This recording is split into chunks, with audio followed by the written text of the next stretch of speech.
Hello guys, ఎలా ఉన్నారు? Welcome back to our channel.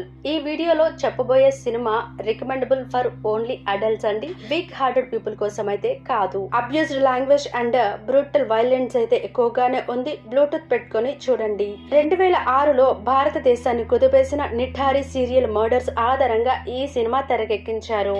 Sector 36 ఇదొక psychopath dark crime thriller cinema. 10కి 7.1 IMDb rating అయితే ఉంది. ఈ మూవీ 2024లో నెట్ఫ్లిక్స్ లో అయితే రిలీజ్ అయింది. తెలుగు, తమిళ్, హిందీ, ఇంగ్లీష్ లాంగ్వేజెస్ లో అవైలబుల్ గా ఉంది. టైం డ్యూరేషన్ 2 hours అయితే ఉంది. ఢిల్లీ పరిసరాల్లోని సెక్టార్ 36 అనే ప్రాంతంలో ఉన్న ఒక స్లమ్ నుండి వరుసగా చిన్న పిల్లలు మాయమవుతూ ఉంటారు.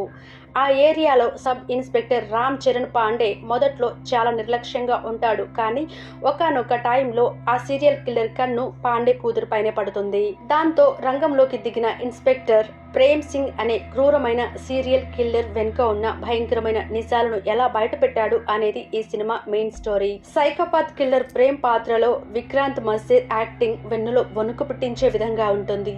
బాధ్యత గల తండ్రిగా, ఇన్వెస్టిగేటివ్ ఆఫీసర్ గా దీపక్ నటన ఈ సినిమాకు స్ట్రెంత్ అని చెప్పొచ్చు. ధనవంతుల కోసం వ్యవస్థ ఎలా పనిచేస్తుంది, పేదవారి ప్రాణాలకు మినిమం వాల్యూ కూడా లేదు అనే క్లాస్ డివైడ్ అంశాన్ని బాగా చూపించారు. ఓవరాల్ గా చెప్పాలంటే ఒకసారి చూడొచ్చు. ఇలాంటి మరిన్ని మూవీస్ కోసం మన ఛానల్ ని సబ్స్క్రైబ్ చేసుకోండి. అలాగే బెల్ నోటిఫికేషన్ కూడా ఆన్ లో పెట్టుకోండి. నెక్స్ట్ వీడియోలో మళ్ళీ కలుద్దాం. Until then tata. Thank you so much for watching.